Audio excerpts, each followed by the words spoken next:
uTikTok ke muhle ngoba uyakwazi ukuthi usihlanganise uTikTok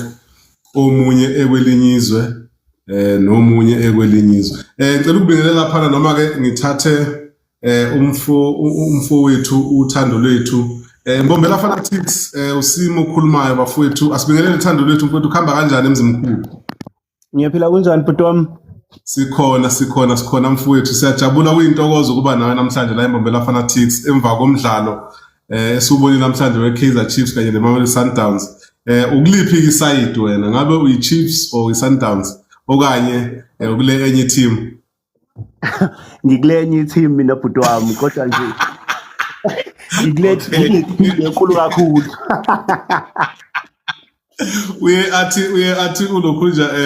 uNdlovu athi bakhona osiduma ngabanye asazi ke namhlanje ukuthi uyisiduma ngabanye namhlanje kodwa ke futhi asikubingelele futhi sikwamukele namhlanje umdlalo ubukile ke weKaizer Chiefs kuthini ukuphola kwakho ubone kanjani umdlalo namhlanje what was your impression of the game overall nje? Ngiyabanga kakhulu bhuti wami ngiyabanga mfowethu njengoba ngishilo ngisemzimkhulu guys uhlelo lakho ngihle ngolilandela kakhulu bhuti wami but ngizophawula nje lapha but I would like to give credit to isisu seKaizer Chiefs namhlanje. They were very solid but njengisho ukuthi ukudla iSundowns engekho umkwena akubi mnandi kakhulu. Nami ngibe nayo lonto and I used to say Pirates mayidlala neSundowns engekho umkwena ngithi hawu siyabaqeda laba.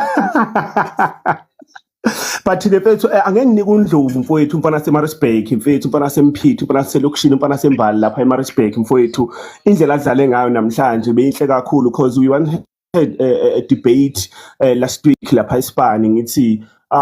he's one of the best just that akabi performing but I believe in him mfethu umdlalo omhle kakhulu amjida mfethu but ngicabanga ukuthi ukubonile namhlanje ucoach cause mawuthi yabheka lapha bathi befaka uShatlet bebefuna ukukhipha yena uNdlovu but babona indlela adlala ngayo bamshintsha babe sebekhipha lo mfana omncane lo kodwa the mfethu let's give the credit to that guy bafowethu ngiyabonga kakhulu bhuti wami.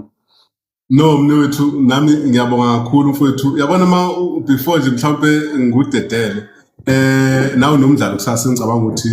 kufanele uwine kusasa but uma sikhuluma iqiniso ngempela imidlifidi yeKaizer Chiefs namhlanje they were on top of iMamelodi Sundowns ngikhuluma ngeback lapha labekade sesiswini ngoba ungabuka even kwayena uOx big up to uNdlovu udlale ube nomdlalo omhle kakhulu even nale attitude anayo these days ukuthi akafuni ukuhlehlela emuva iyona yenza ukuthi bathole igoal beKaizer Chiefs namhlanje so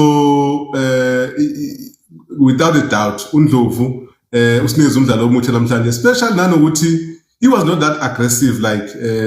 in the past previous big games where he was so aggressive and kunalento ukuthi which Ndlovu is this one much because those were Orlando Pirates bengekho aggressive so ke mfowethu nami I'm with you lapho iKaizer Chiefs idlale kahle kukhona engasibonisa khona namhlanje. Are you seeing them maybe winning any cup this season? What's your take before Van?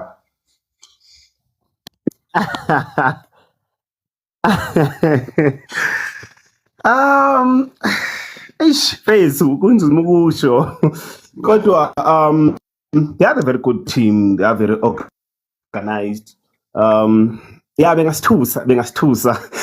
awuthi ngibaphi Nedbank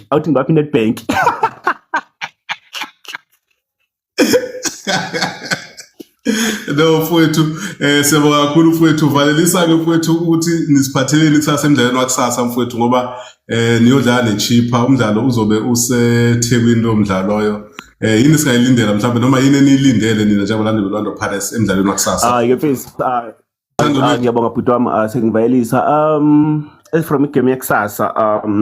lokho ngeke ngikufihle we are expecting 3 point asinasho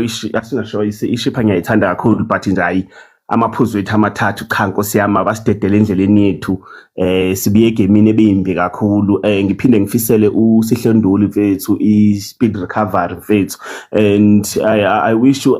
Abdul engaphinde akubone ukubaluleka ko number 6 Mahlala so it's either uyabuya eMakhawula or uzama uMthiyane because mina la combination yabo yakhe lebeyenza yokudlalisa number 8 abawu2 like uMbatha no Denzile ayi mina bengangisebenzeli bengimdinga number 6 so straight ngempela ofana noNduli but ke ngoba injured ke uMbatha naye nje speed recovery but I feel like engabuyisa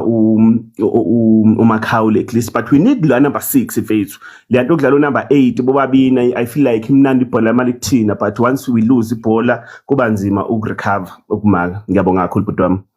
My brother Thando Lwethu mfowethu asibonge isikhathi sakho mfowethu lezi zinto ezishoyo ngeOrlando Pirates I think izinto esike sayidiscussa even nathi during the week and I'm hopeful mfowethu ukuthi kusasa sizoba nawe after igame ye Orlando Pirates all the best mfowethu usenathi la siyabonga kakhulu.